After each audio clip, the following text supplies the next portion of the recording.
네, 하나님 말씀은 요한복음 11장 25절부터 27절까지 말씀입니다. 요한복음 11장 25절부터 27절까지의 말씀. 네, 우리 한 목소리로 함께 합독하시겠습니다. 예수께서 이르시되 나는 부활이요 생명이니 나를 믿는 자는 죽어도 살겠고 무릇 살아서 나를 믿는 자는 영원히 죽지 아니하리니 이것을 내가 믿느냐. 이르되 주여 그러하외다. 주는 그리스도시요 세상에 오시는 하나님의 아들이신 줄을 내가 믿나이다. 아멘. 네, 오늘 우리에게 부활, 생명, 예수 그리스도의 부활절을 보내게 하시고 말씀으로 풀어놓아 다니게 하라라는 말씀을 이번 주에 강단으로 주셨습니다. 하나님께서는 이 강단을 통해서 우리 성도들이 하나님의 부활을 누리기를 원하십니다. 하나님의 생명을 누리기를 원하십니다. 네가 부활을 믿어라. 네가 생명을 믿어라. 그래야 너가 구원을 받는다라고 말씀하지 않으셨죠. 그 말씀은 우리에게 주신 이 말씀을 우리가 믿고 누리고 있으면 자연스럽게 우리의 삶 속에 예수 그리스도의 부활이 나타나고 내가 그 부활의 증거로서 내가 만나는 모든 이들에게 이 부활을 선포할 수 있는 전도자로 쓰임을 받을 수 있는 것입니다. 그래서 오늘은 저희가 요한복음 11장을 우리가 함께 보시면서 하나님께서 우리에게 주시는 이 부활을 하나님은 어떻게 우리에게 하나님 말씀으로 깨닫게 하시는지 우리 함께 같이 보도록 하겠습니다. 먼저 요한복음 11장 3절에 보면 나사로가 질병에 걸렸죠. 나사로가 질병에 걸렸는데 나사로가 누구냐? 예수님이 사랑하시는 자예요. 그냥 보통 사람이 아니고 모르는 사람도 아니고 예수님이 사랑하시는 예수님이랑 정말 친한 친구인 나사로가 병에 걸린 거예요. 이 질병에 걸렸는데 이것이 사실은 하나님의 계획이란 겁니다. 그래서 예수님께서는 사랑하는 나사로가 병에 걸렸다라는 이야기를 들었는데 그리고 나서 그 병은 죽음에 이르는 병이 아니라고 합니다. 예수님이 그럼 잘못하셨습니까? 실제로 나사로가 죽잖아요.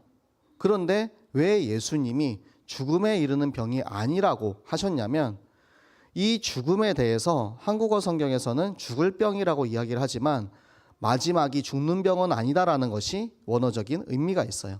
끝이 죽음이 아니라는 거예요. 왜요? 그 끝은 부활이기 때문에, 생명이기 때문에 그 끝이 죽음이 아니라는 것을 예수님은 말씀하고 계시는 것입니다. 그래서 그것은 죽을 병이 아니고 오히려 하나님의 영광을 나타내는 병이다라고 이야기를 하고 있습니다. 하나님께서 나사로를 미워해서 나사로를 죽이려고 하는 게 아니고 오히려 이 병을 통해서 하나님의 계획을 이루어 가시는데 예수님께서는 그 하나님의 마음을 아신 거죠. 하나님의 뜻을 아신 거죠. 그래서 그 나사로의 병에 대해서 저 병은 죽음을 위한 병이 아니다. 저 병은 생명을 위한 병이다 라는 것을 예수님께서 말씀을 해주고 계신 것입니다. 그리고 예수님은 나사로가 잔다라고 말씀을 하세요. 네, 제가 성경 구절 쓰면은 방송실에서 그 구절 하나씩 띄워주시면 좋을 것 같아요. 예수님께서 나사로가 잔다라고 이야기를 합니다. 왜요? 나사로가 죽은 게 아니고 자고 있습니까? 요 말 때문에 사실은 이런 이제 오해를 하는 거예요. 제자들이 그래요? 그러면은 나사로가 죽은 게 아니고 자는 거면은 차라리 다행이네요. 이렇게 이야기를 해요. 근데 예수님께서 다시 한번 말씀하시죠. 밝히 말씀하시길. 왜냐하면 제자들도 사실 예수님의 말을 그대로 이해를 하는 게 아니에요.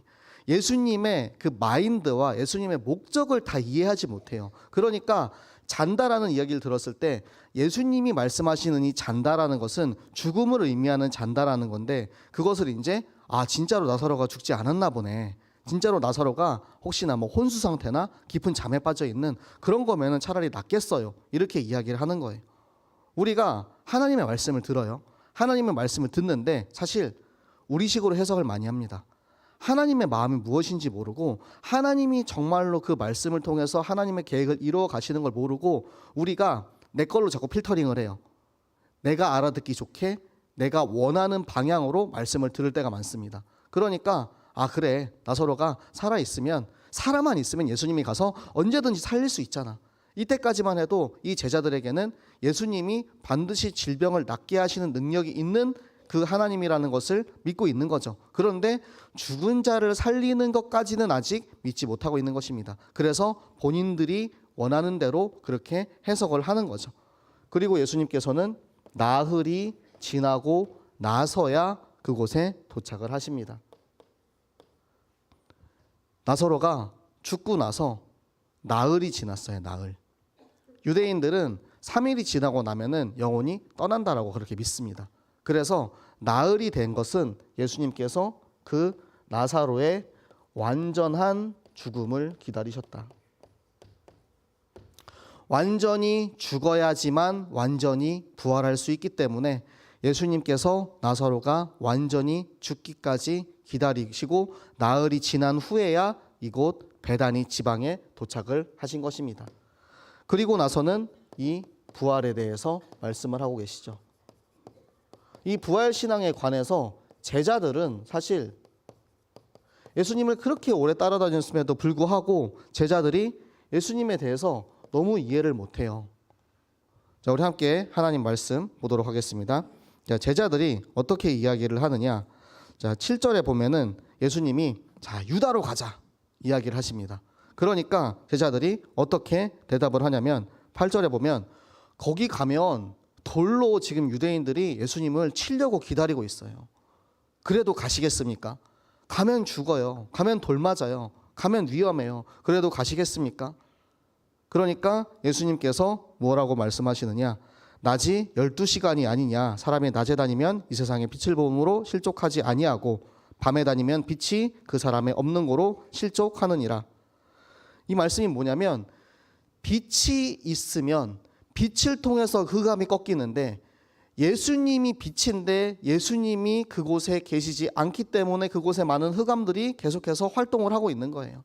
빛 대신 예수 그리스도께서 그곳에 가서 저 죽어가는 사람들을 살리러 그 현장에 들어가야 된다는 것입니다. 내가 고통을 당할지라도 내가 위험 속에 있을지라도 그렇게 이야기를 하니까 오히려 이제 도마는 16절에 보면은 그렇게 이야기합니다. 그러면은 우리 가자. 죽으러 가자. 도마다운 그런 이제 믿음이죠. 예수님이 빛이 돼서 그곳에 가서 이제는 생명을 살리러 부활에 대해서 선포하러 이제 갔는데 제자는 그렇게 받아들이고 있는 거예요. 그래, 예수님과 함께라면 나는 죽어도 좋아. 이런 마음으로 들어가는 거예요. 물론 이 믿음은 너무나 감사하죠. 그런데 예수님께서 15절에 그렇게 말씀을 하시는 거예요. 내가 거기 있지 않은 것이 오히려 너희를 위해서 기뻐한 일이다. 그래서 이것을 통해서 너희가 믿게 하려고 지금 그곳에 가지 않은 것이다라고 이야기를 하세요. 예수님은 이 나사로의 일을 통해서 당신의 제자들마저도 훈련을 하고 계신 것입니다. 제자들의 연약한 믿음을 아시고 제자들이 하나님의 말씀을 정확히 알고 깨닫지 못하는 걸 아시고 그 제자들을 훈련하시는 그 일로 삼으시는 거예요. 예수님께서 미리 그 베다니 지역에 가 있어서 미리 그 나사로를 고치셨으면 아마 이 제자들은 예수님이 병 고치는 능력이 있는 하나님이야 라는 것을 믿을 수 있었겠지만 죽은 자를 살리는 부활 신앙을 가지지 못했을 겁니다. 그렇기 때문에 오히려 예수님께서는 너희들을 위해서 내가 이곳에 머물렀다라고 말씀을 하고 계십니다. 그래서 이 제자들 외에 또 이 부활 신앙에 대해서 누가 이야기를 듣죠? 마르다와 마리아가 이 이야기를 듣습니다. 그리고 나서는 예수님께서 이야기를 하시죠. 23절에 보면 네 오라비가 다시 살아날 거야 라고 이야기를 하세요.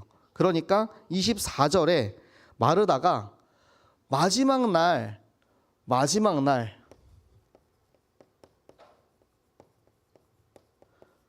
그때 죽은 육신이 살아난다라는 것을 내가 믿습니다 라고 이야기해요. 사실 이 재림의 믿음, 마지막 때에 대한 이 믿음이 있는 것만으로도 굉장한 믿음입니다. 이 당시에 유대인들은 무엇을 믿었습니까? 오실 메시아를 믿는 믿음으로 살았습니다. 그렇기 때문에 그때 최후의 그때에 메시아께서 오셔서 우리들을 구원해 주실 것이다, 우리들을 살릴 것이다 라는 그런 믿음을 가지고 오실 메시아를 믿는 믿음으로 살아 있었어요. 그런데 예수 그리스도께서 이 땅에 오셔서 이제는 그 모든 율법을 이루시고 예수님께서 오셨기 때문에 오신 그리스도를 믿는 믿음으로 우리는 살고 있는 것입니다. 그래서 그 오신 그리스도께서 결국에는 마지막 때에 저 하늘에서 나팔을 불면서 이 땅에 다시 오실 때 우리의 모든 죽은 육신이 부활하고 살아나서 그때 예수님과 함께 있을 것이라는 그 재림의 믿음을 마르다는 가지고 있었던 거예요. 마르다의 믿음은 굉장한 믿음입니다. 그런데 부활의 예수 그리스도를 몰랐을 뿐입니다. 부활하신 예수 그리스도, 부활하실 예수 그리스도를 아직 모르고 있었기 때문에 마르다는 지금 이 이야기를 이렇게 고백을 하고 있죠. 그러니까 예수님께서 말씀하십니다. 나는 부활이다. 나는 생명이다. 네가 이것을 믿느냐라고 말씀을 하고 계시죠. 25절이죠. 네. 네가 이것을 믿느냐라고 말씀을 하십니다. 그때 마르다가 주는 그리스도시요 살아계신 하나님의 아들인 것을 제가 믿나이다 라고 고백을 합니다. 그리고 나서 그 믿음의 고백을 하고 마리아를 데리고 옵니다. 마리아를 데리고 와서 마리아야 마리아야, 예수님께서 오셨어. 예수님께서 오셔가지고 나는 부활이라고 말씀하셨어. 너도 와서 이 이야기를 같이 들어봐. 전도자의 마음입니다, 여러분. 내가 말씀을 먼저 받고 믿고 누리면 우리 주변에 있는 나의 가족과 이웃과 친구들을 이 예수님 말씀 들으러 오라고 부를 수 있잖아요. 그렇죠? 우리 렘넌트들한테도 항상 그렇게 이야기하거든요. 너희가 내 안에 있는 예수 그리스도, 너희가 믿는 그리스도, 네 안에서 누리고 있는 그 예수 그리스도를 너희 친구들에게 가서 전하면 돼. 근데 나는 그 예수님이 너무 좋아서, 나는 그 예수님이 너무 믿어져서 내가 전하지 않고는 견딜 수가 없었어. 그게 하나님이 나에게 주시는 전도자의 마인드, 나에게 주시는 전도자의 사명이란다. 우리 렘넌트들이 단 한 사람이라도 그것을 깨닫기를 바랍니다. 이곳에 계시는 우리 성도님들이 정말 나에게 주시는 이 말씀을 통해서 나를 위해 십자가에 달려 돌아가신 그 예수 그리스도, 나를 위해서 죽으시고 그 부활하신 예수 그리스도의 은혜와 사랑이 너무 감사해서 그 은혜가 너무 감격스러워서 내가 이 말씀을 전하지 않고는 견딜 수 없는 이 뜨거운 벅차오르는 가슴을 여러분이 가지시기 바랍니다. 마르다는 얼마나 힘들었겠어요.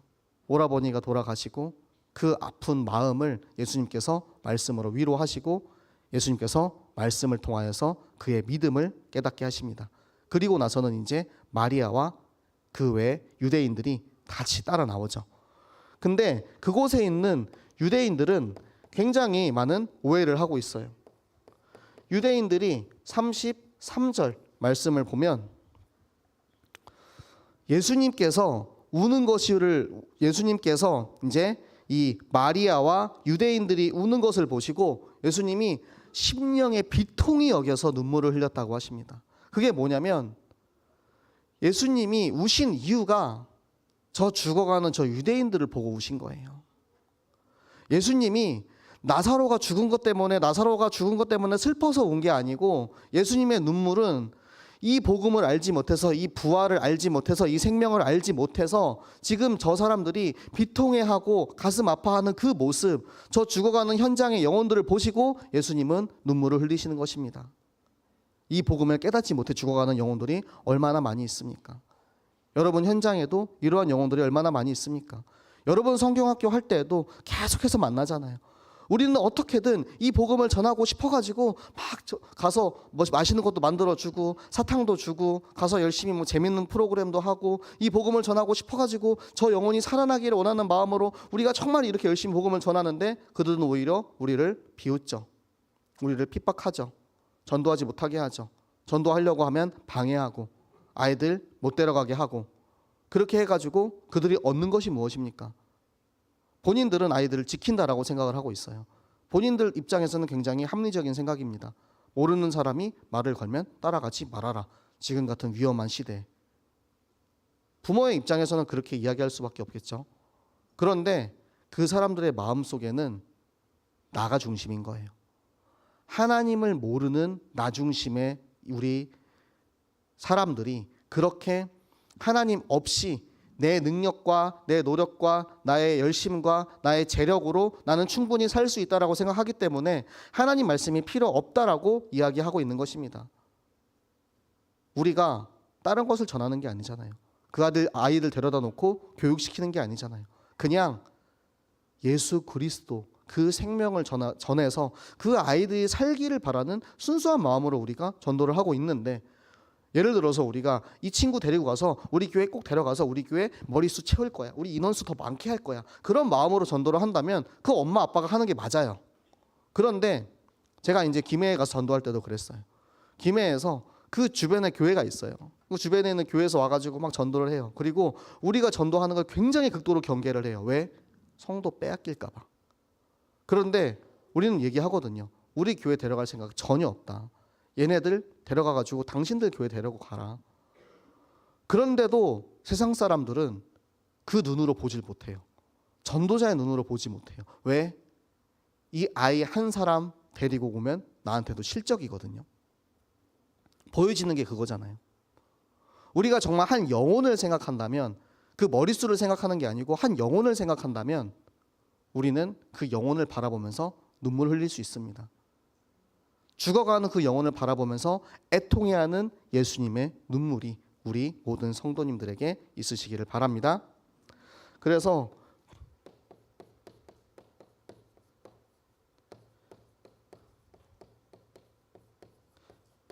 예수님께서 그 우신 그 이후에 이제 나사로가 있는 무덤 앞으로 갑니다.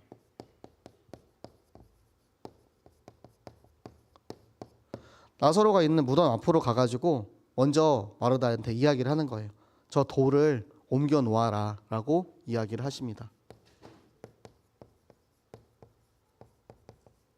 돌을 옮겨 놓기만 하면 그 다음부터는 내가 할 거니까 돌을 옮겨 놓아라 라고 이야기를 해요.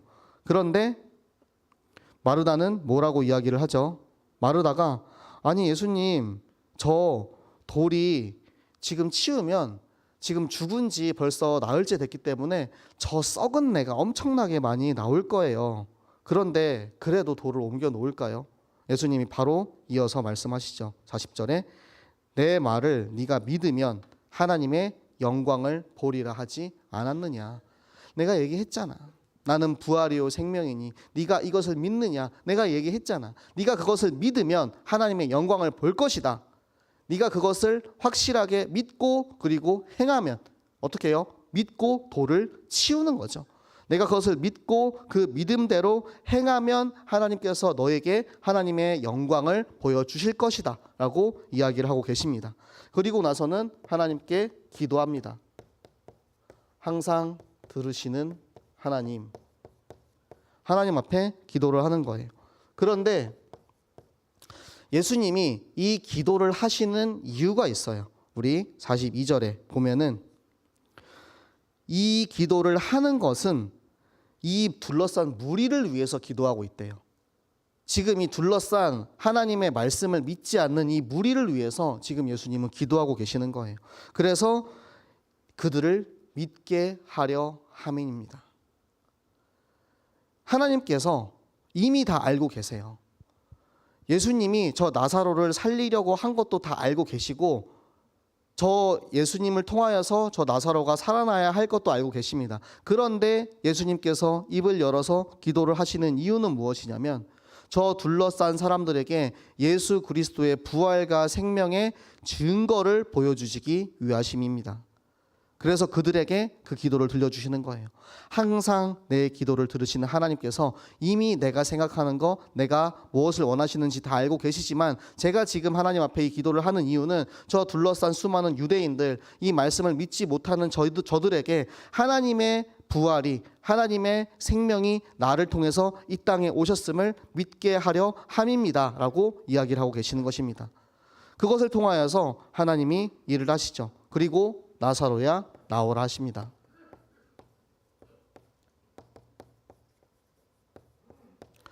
나사로에게 나오라고 하시는 것은 이미 부활하신 예수 그리스도를 통하여서 나사로는 살아났기 때문입니다. 이미 살아난 나사로를 이제는 나오라고 하시는 거예요. 그 무덤 속에 더 이상 있지 마. 그 썩어가는 그 속에 더 이상 있지 마. 그렇지 말고 이제는 거기서 나와라.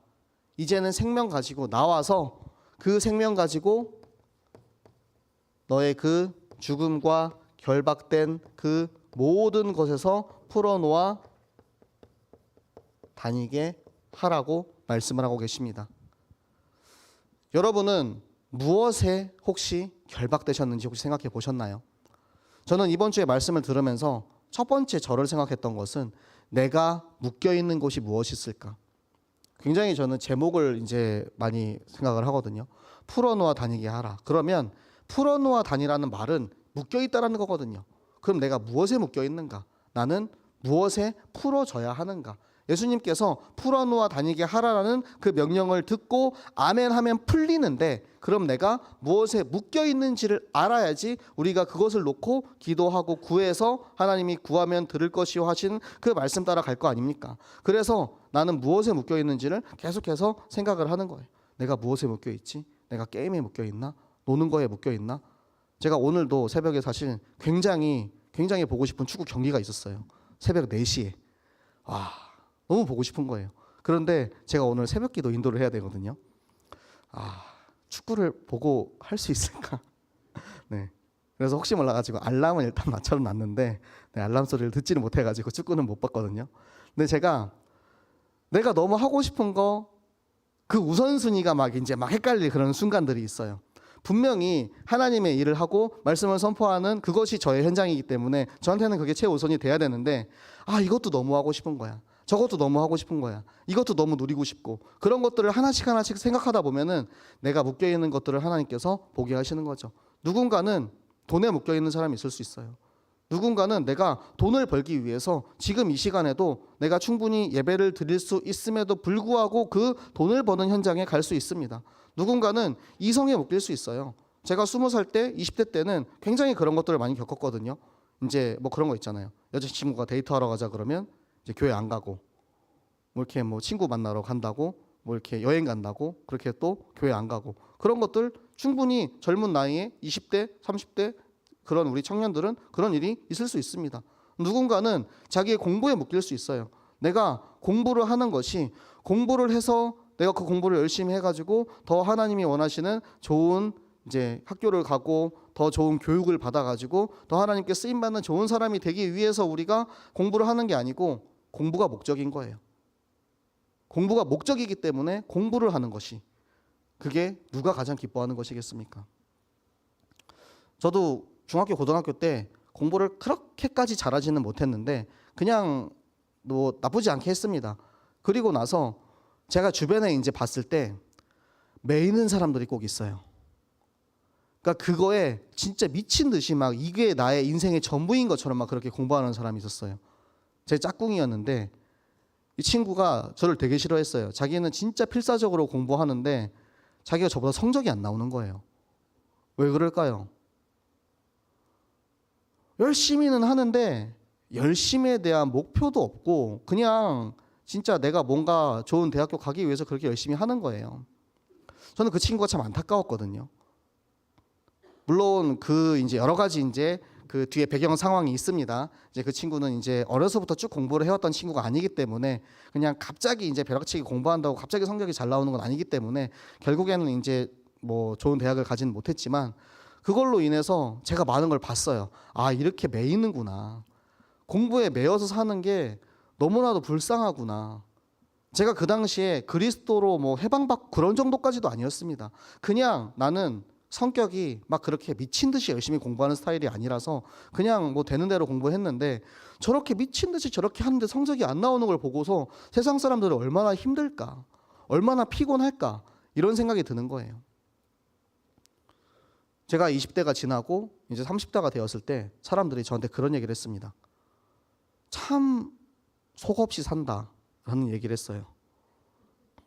보통 20대 지나고 30대쯤 되면은 직장을 가지고 있어야 되잖아요. 제가 31살에 신학교를 갔습니다. 그때까지는 그 말은 제가 뭔가 정식 직장을 가지고 있지 않았다라는 거예요. 제가 중국에서 이제 한 7년 동안 있으면서 뭐 거의 아르바이트식으로 한국어 교사를 계속 해왔거든요. 그러니까 정식 직장도 아니에요. 이게 뭐 비전도 없어. 그런데 사람들이 보기에는 제가 되게 답답해 보이는 거죠. 쟤는 뭘 믿고 저렇게 태평하지? 쟤는 뭘 믿고 저렇게 걱정이 없지? 이렇게 말하면 좀 무책임할 수 있는데 저는 하나님이 저를 책임질 거라는 확실한 믿음이 있었어요. 제가 선교지에 있었잖아요. 물론 선교사로 파송을 받고 나간 선교지는 아니었습니다. 하지만 하나님께서 나를 분명히 책임지신다는 확실한 믿음이 있었기 때문에 제가 전혀 걱정하지 않고 살았어요. 그래서 열심히 어떻게든 돈 벌고 성공하기 위해서 바득바득 사는 사람들은 늘 보면서 이해할 수 없다라고 했어요. 하지만 그런 사람들이 결국에는 제일 힘들 때 필요할 때 저를 찾아옵니다. 왜요? 예수 그리스도의 향기 때문에. 내가 믿는 예수 그리스도가, 내 안에 계시는 예수 그리스도가 특별히 무언가 일을 하지 않아도 그냥 나의 삶의 태도와 내가 믿는 그 예수님께서 나와 함께 하신다는 그것만으로 하나님이 사람들을 붙이시는 거예요. 어떻게 하면은 내가 이 스트레스에서 해방받을 수 있을지, 내가 이 고민 걱정에서 문제에서 해방받을 수 있을지, 내가 지금 묶여있는 나의 이 배옷을 어떻게 하면 내가 풀고 나갈 수 있을지, 그런 것들에 대해서 여러분은 증인이 되셔야 합니다. 내가 먼저 내가 묶여있는 것을 발견하고 그것을 풀고 내가 증인이 되면 하나님께서 여러분을 통해서 살릴 사람들을 계속해서 붙여주세요. 그게 하나님의 계획이고 하나님의 방법입니다. 우리가 한 사람 전도하기 위해서 막 가가지고 열심히 이제 전도하고 이렇게 하는 것도 전도입니다. 하지만 나의 삶을 통해서 전도하는 것, 그것이 저는 최고의 전도라고 생각합니다. 여러분의 현장에서, 여러분의 직장에서, 가정에서 정말 하나님이 나와 함께 하시는 것을 누리는 전도자 되시기 바랍니다. 그래서 여러분을 통하여서 이 묶여있는 현장을 여러분이 살리시기 바랍니다. 우리의 성경학교는 요거 캠프 하는 거예요. 내가 자유 얻은, 나 자유 얻었네, 너 자유 얻었네, 우리 자유 얻었네. 내가 자유 얻은 것을 가지고 이 현장에 가서 내가 어떻게 자유를 얻었는지에 대해서 증인이 되면 하나님께서 그 현장에 묶여있는 고리를 풀어주십니다. 그 현장에 묶여있는 그 사람들을 나오라 하십니다. 하나님께서 우리를 통해서 당신의 일을 이루시는데 그렇기 위해서는 내가 먼저 이 말씀을 가져야 하는 것입니다. 제가 왜 오늘 말씀을 요한복음 11장을 가지고 쭉 하냐면 제 말을 안 하고 하나님의 말씀을 통해서 하나님이 어떻게 저 사람들을 부활신앙으로 이끌어 가셨는지에 대한 순서를 보여드리고 싶었어요. 말씀 따라 쭉 가다 보니까 하나님께서 그래서 돌 옮기고 그리고 나와라 하고 풀어놓아라. 기승전결 딱 나오잖아요. 기승전결은 뭡니까? 선교입니다. 선교 왜 해야 합니까? 우리는 선교라는 말을 굉장히 많이 합니다. 20개국 선교사 파송이 또 우리 교회 50년 목표기도 하고 또 우리가 파송한 선교사님들 위해서 많이 기도도 하고 있고요. 선교에 대해서 237, 5천 종족 살리는 세계 선교사, 세계 복음화 하게 해주세요. 계속해서 기도를 하고 있어요. 그런데 선교를 해야 하는 가장 중요한 목적은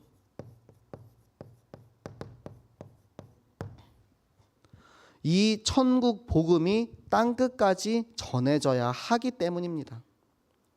이 천국 복음이 땅끝까지 전해져서 모든 민족, 모든 열방에게 이 이스라엘로부터 시작된 이 복음이 세계를 한 바퀴 돌아가지고 다시 이스라엘로 돌아가는 그날, 그때 예수 그리스도께서 다시 오신다 말씀하고 계십니다. 저는 제가 살아있을 때, 제가 선교지에서 저 땅끝에서 복음 전하고 있을 때 예수님 다시 오시기를 기대하거든요.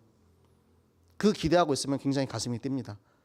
내가 선교지에 가서 한 번도 이 복음을 들어보지 못한 이에게 가서 이 복음을 전할 때 하나님께서 그래, 걔가 마지막이었어. 거기가 땅끝이었어. 이제 이 복음이 전 세계에 다 전해졌으니까 이제 예수님께서 나팔을 불면서 다시 오시는 그날을 제가 기대하고 있거든요. 이것을 위해서 선교하는 거예요. 이 말씀을 이루기 위한 것이 바로 세계 선교입니다. 그리고 하나님께서는 이루어가고 계십니다. 지금도 하나님께서는 쉬지 않고 계세요. 코로나 때문에 많은 사람들이 선교지에서 많은 선교사님들이 들어오고 계세요. 하지만 하나님의 일은 절대 멈추지 않습니다. 오히려 이 코로나 시국이라는 이 시기를 통하여서 하나님은 전 세계에 줌을 통하여서 선교의 문을 많이 열어주셨죠. 오히려 우리가 더 갈 수 없는 지역까지 우리가 이 복음을 전할 수 있게 되었어요. 아프리카에, 파키스탄에, 우리가 생각하지도 못한 그 나라들에 계속해서 전도의 문이 열리고 있는 거예요. 하나님의 계획은 절대 쉬지 않습니다. 저 땅끝까지 하나님의 복음이 다 전달되기 전까지는 하나님은 절대 멈추시지 않으실 것입니다. 그래서 그것을 위해서 우리가 준비해야 하는 것이 무엇이냐면 정확한 하나님의 말씀을 통해서 복음을 준비해야 합니다. 제가 한국에 들어와서 지금 이제 6년이 지나고 7년 차를 맞이하고 있습니다. 지금 준비하는 것이 뭐냐면 말씀이에요. 지금 제가 이곳에서 준비해야 하는 것이 뭐냐면 신앙의 기준, 성경, 성경의 기준, 예수, 그리스도, 성경의 목적, 생명, 성경의 비전, 세계, 복음화, 성경의 능력, 하나님의 말씀. 요 기준 가진 선교사로 준비되어지고 있습니다. 요거 할 수 있으면 이제 가서 현장 나가서 요거 하는 거예요. 그리고 나서 뭐 합니까? 현장에 성경학교 여는 겁니다.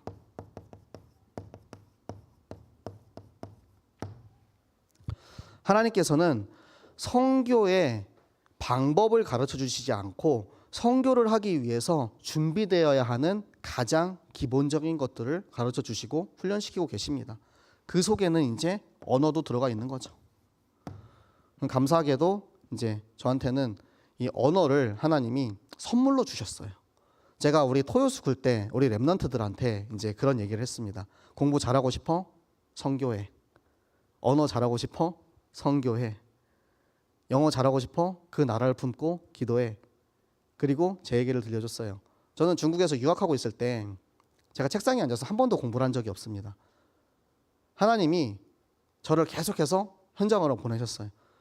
중국 교회에서 중국어로 찬양 인도하고 중국어로 기도 인도해야 되는데 제가 중국어를 못하거든요. 중국어 배운 지 얼마 안 됐어요. 그러니까 뭐 어떡하겠습니까? 기도해야죠.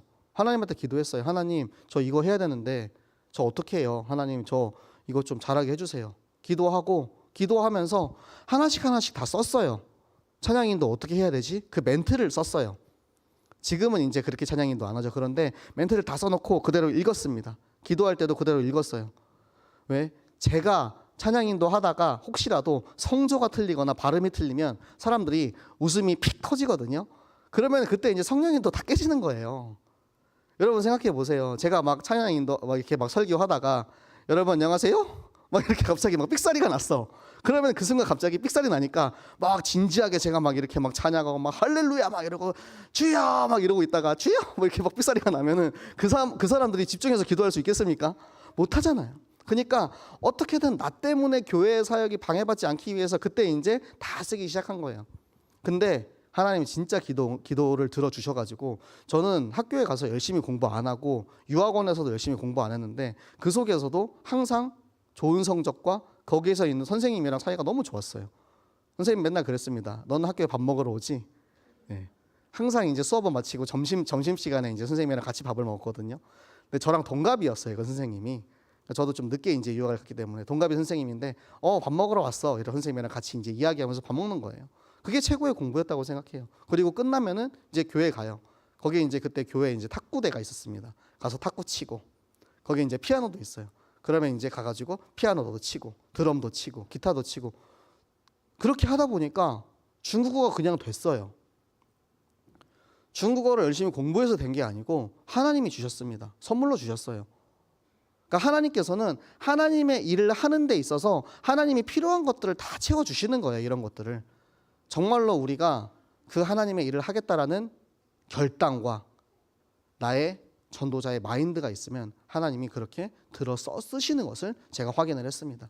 그래서 우리 렘넌트들한테도 그렇게 이야기하는 거예요. 진짜 언어 잘하고 싶으면 그 나라를 품고 기도해라. 그러면 성령이 너희를 가르쳐 주신다. 중국어 잘하고 싶으면 중국 선교해라.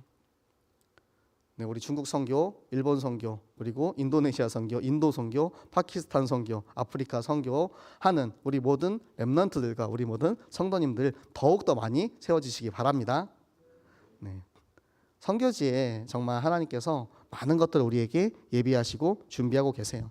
그렇기 때문에 우리가 언어라고는 하지만 사실은 문화를 알아야 되고요.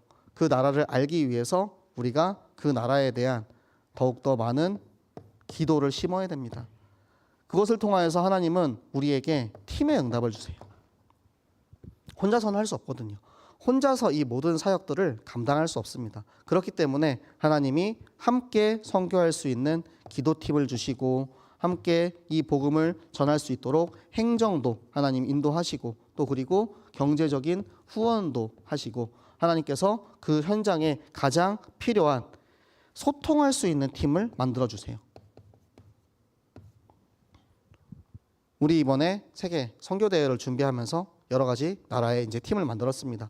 그 팀이 가장 해야 할 것은 그 나라에 있는 선교사님과 소통하면서 기도 제목을 나누고 그들을 위해서 기도하면서 그들을 더 이해하고 그리고 가장 필요한 것은 진짜 우리가 기도로 강력하게 후방 지원을 해야 합니다. 선교지에는 이 나라 이것보다 훨씬 더 심한 영적 싸움이 이루어지고 있어요. 그렇기 때문에 우리의 기도에 후방 지원이 있으면 엄청 되게 힘을 받거든요. 그래서 이 기도를 통해서 그 선교지에 있는 선교사님들이 선교 사역을 하는데 전혀 부족함 없을 수 있도록 우리가 계속해서 함께 기도하면서 인도받는 것입니다. 그리고 그것을 위해서 행정을 전담하는 사람도 있어야 됩니다. 행정이 제대로 안 되면 일이 잘 처리가 안 돼요. 그러면은 굉장히 답답한 일들이 발생을 하거든요. 그런데 그런 부분을 선교지에서 다 챙기기가 어렵습니다. 그렇기 때문에 한국에서 이런 부분들 같이 행정적인 그런 부분들도 다 처리해주고 여러 가지 이제 도와줄 수 있으면 진짜 선교사님은 오로지 기도하기와 말씀 전하는 데만 집중할 수 있도록 우리가 돕는 팀을 만드는 거죠. 여러분이 정말 그 나라를 품고 사랑하시는 함께하는 선교사 되시기 바랍니다. 하나님 내게 주시는 그 나라, 그 마음을 여러분들 한번 생각해 보세요. 그러면은 하나님께서 나를 통해서 이 말씀 가진 복음 가진 나를 통해서 나는 한국에서 내가 이 부활생명 말씀 받았는데 이 부활생명 말씀 붙잡고 내가 저 나라를 위해서 기도하니까 오히려 하나님께서 그 나라에 이 풀어놓아 다니게 하라 말씀이 성취가 되는 거예요. 그것이 시공간을 초월하는 하나님의 능력입니다. 이론적으로 지식적으로는 말도 안 되는 이야기죠. 여기서 지금 저 몇천 킬로 떨어져 있는 저 나라를 위해서 기도했는데 우리가 이곳에서 선포한 강단의 말씀이 성취된다? 이론적으로는 세상의 지식으로는 이해할 수 없고 말도 안 되는 것입니다. 하지만 우리를 위해서 십자가 달려 돌아가시고 부활하신 그 예수 그리스도의 시 공간을 초월하는 그 능력으로 우리는 이곳에 있지만 땅 끝에 있는 이에게 복음을 전달할 수 있어요. 이곳에서 기도할 때 그곳에 하나님 예비하신 영혼, 예비하신 제자에게 우리의 기도를 통하여서 하나님의 힘이, 하나님의 말씀이 전달되어지고 그곳에 역사가 일어나게 되어 있습니다. 오늘 우리에게 주신 이 말씀을 생각하시면서 하나님 우리가 누리고 있는 이 부활 생명 예수 그리스도 혹시라도 내가 묶여있는 것이 있다면 하나님 지금 이 시간 다 풀어지게 하시고 풀어놓아 다니게 하라 말씀하신 그 하나님의 말씀이 우리의 현장에 저 먼 선교지에 그대로 이루어지게 하여 주시옵소서. 항상 기도하며 말씀 속에서 하나님의 말씀 따라가는 우리 모든 새생명교회 전교인 되시기를 예수 그리스도 이름으로 축복합니다. 우리 함께 기도하도록 하겠습니다. 이 시간 기도하실 때 하나님한테 한번 여쭤보세요. 하나님, 제가 혹시 나와 하나님 사이에 무언가 묶여있는 것이 있습니까? 하나님 돌을 치워놓으라고 하셨는데 혹시라도 나에 막혀있는 굴이 있습니까? 나사로야 나오라고 말씀하고 있는데 나는 그 굴에서 나가지 않고 내가 거기서 계속해서 틀어박혀 있지 않습니까? 하나님 오늘 이 말씀을 통해서 나에게 주신 이 강단의 말씀을 통해서 우리가 하나님 주시는 참 자유, 참 해방을 누리게 하여 주시옵소서. 그래서 나를 통하여서 저 땅끝까지 이 복음이 전달되는 그 일에 나를 사용하시고 우리 교회를 사용하시고 우리 선교사님들을 사용하셔서 정말 저 땅끝까지 우리 전교인 어린이 전도 운동, 전교인 어린이 성경학교의 운동이 전달되게 하여 주시옵소서. 우리 함께 같이 기도하도록 하겠습니다. 살아계신 하나님 아버지 감사합니다. 하나님 오늘도 우리에게 말씀을 주시고 말씀대로 이루시고 선포하시고